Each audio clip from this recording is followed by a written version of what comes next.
Hello, my name is Evan Thompson, and this is my video project for COM 337. To my right is my brother Shane. Say hi, Hello. Shane. Hello, people. So, the topic we're going to be talking about here is the importance of nature on the human life, and just the general human lifespan.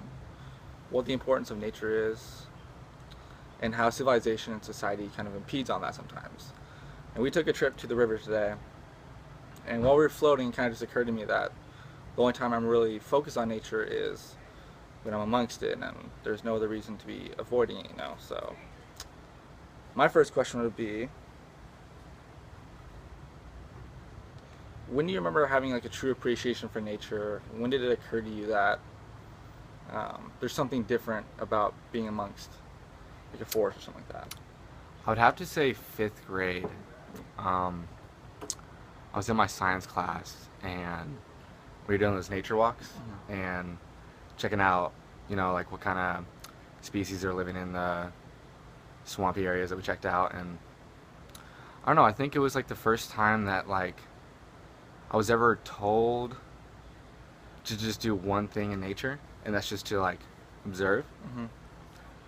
So I think I found that really interesting. And like other times in nature, I was just like, walking with my friends or, exploring the woods right outside my house. Like I never really, sat back and observed like the surroundings. So I thought that was probably the first time.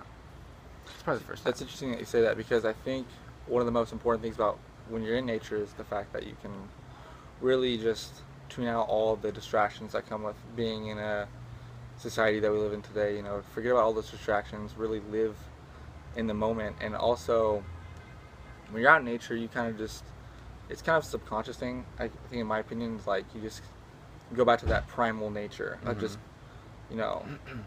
human versus like nature, essentially. You go back to that primal feeling where there's nothing else that really matters, and you start to hear different things. You start to hear the birds chirping. You start to hear these other things. I don't know. You just become in tune with it. Yeah. I mean, and yeah, like becoming in tune with nature, like it's kind of hard in today's society, if you ask me. Just because we're so, I hate to use the word, but like brainwashed by everything around us. It's like it starts from right when you wake up. Like you walk out. Let's say you live in a city. You walk out and you see a big billboard trying to sell you something. Like how are you close to nature itself if you're just seeing, human constructs everywhere as soon as you wake up. So yeah, there's like a lot of things we need to like see through to get past, like to see like the essence of nature. So yeah, I think you're onto a really good point with that, because I mean, if you sit outside your house, and we were just sitting up on the roof, and you look around, there's trees around, there's other things, there's nature still here in the city, even though it's pretty developed. But when I see a tree right here outside my house, I don't really see it. It's different than what I would normally see it out if I were out in the forest or out in the river. You kind of just look past that and see all the other external distractions like cars and houses and things like that. Right. And I think it's particularly important that you had your sense of appreciation for nature when you were away from the town. Right? You were kind of out in the swamp and the marsh. Do you think that had something to do with it? The fact that you were pretty separated from all the distractions of modern society? Oh, certainly.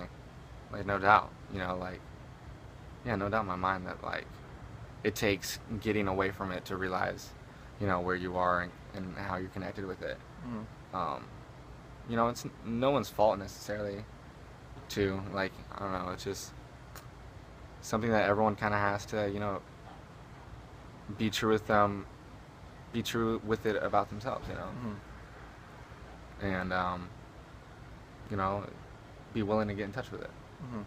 Yeah, I guess back to the main subject of the video is how important nature is on the course of a human life.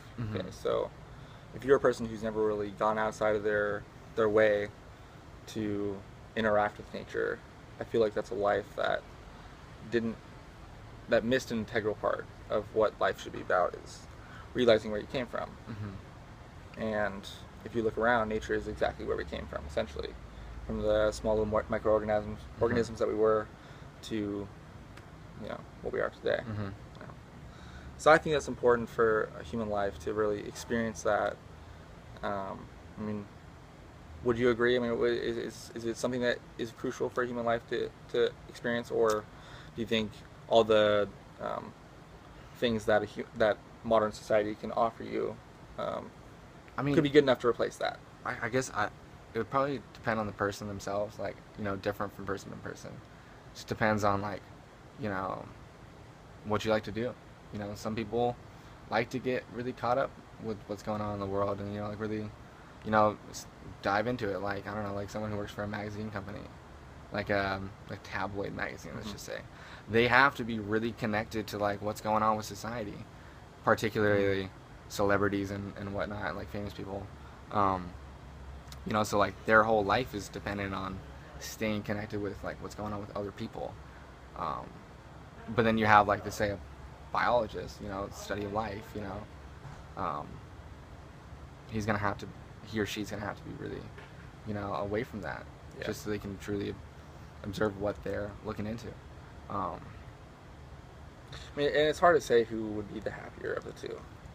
I mean, you can't really argue for that. You can't. It's just something that like you kind of experience. You have to experience it to really understand it. I guess. Right. One of those things. Yeah. I mean, it only makes sense to, return to the natural. Before, we built cities, built towns. Yeah. It was just what is, and we were part of that.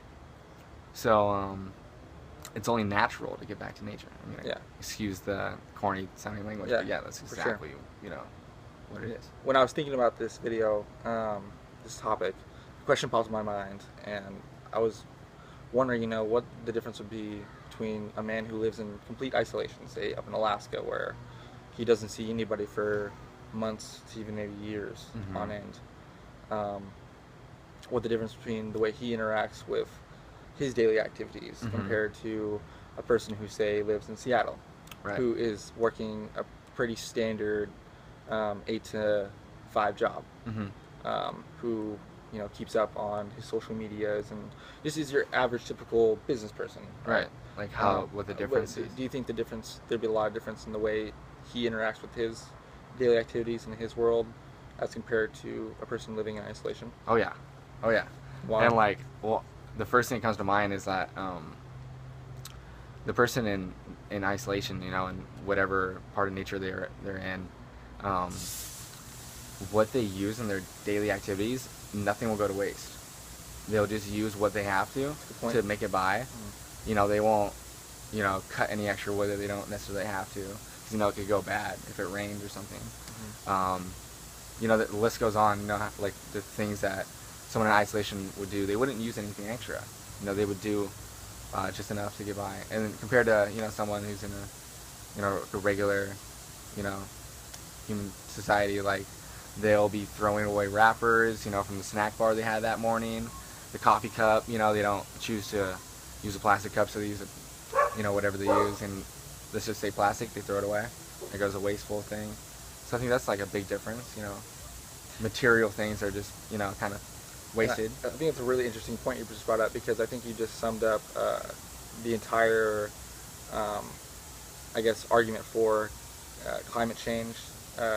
Arduous, I guess. That's not a word, but basically summed up the impact of the human species on the Earth. It's just overconsumption of everything. Right? Yeah. You're throwing away these things where you don't realize that there's a finite amount. Finite amount. Exactly. So, I mean, I think that's a really interesting point that you brought up, just because you look at it as a microcosm. That's the fallback from living in a busy civilization, but on the macrocosm, it's the human impact on the Earth. I find that very fascinating. But to my answer, I guess a person living in isolation would be much more deliberate with his actions. He'd be much more thoughtful with the things he's doing, because there's nothing really else to think about other than the activity he's doing. There's no, okay, what am I going to say at that business meeting? What am I going to say during that presentation? All those things. It's kind of just, what do I need to do to survive? Yep. Whereas the person who's working in Seattle is going to be very formula-driven, very schedule-driven, Right. very task-oriented. Where, okay, I've completed this task. What else can I do? Like, Mm-hmm. I don't know. Proactive to like very extreme measures. You know? Mm-hmm. Exactly. Yeah. Two different lifestyles, two different mindsets, and yeah, I think interesting subject. So I guess my final question would be, looking at, I guess, going back to the human impact conversation. Mm-hmm. Um, there's people out there who are denying climate change, and it's a pretty for sure thing. Scientists have been confirming that this has been happening for over 30 years. And there was a big company, ExxonMobil, who was actually just caught for funding climate change denial, despite knowing about it for 30 years, because they have interest in keeping these things going, right? Mm-hmm. But I feel like climate change and global warming, they have a way of intervening in our lives, whether we have the choice or not, right? Tsunamis, Okay. Yeah. Yeah. just kind of freak things that are starting to happen now that the Earth is beginning to warm up. Mm-hmm. So my question is, do you think nature is inevitably going to intervene in our lives at some point or another? Yeah, I mean, I think it already is.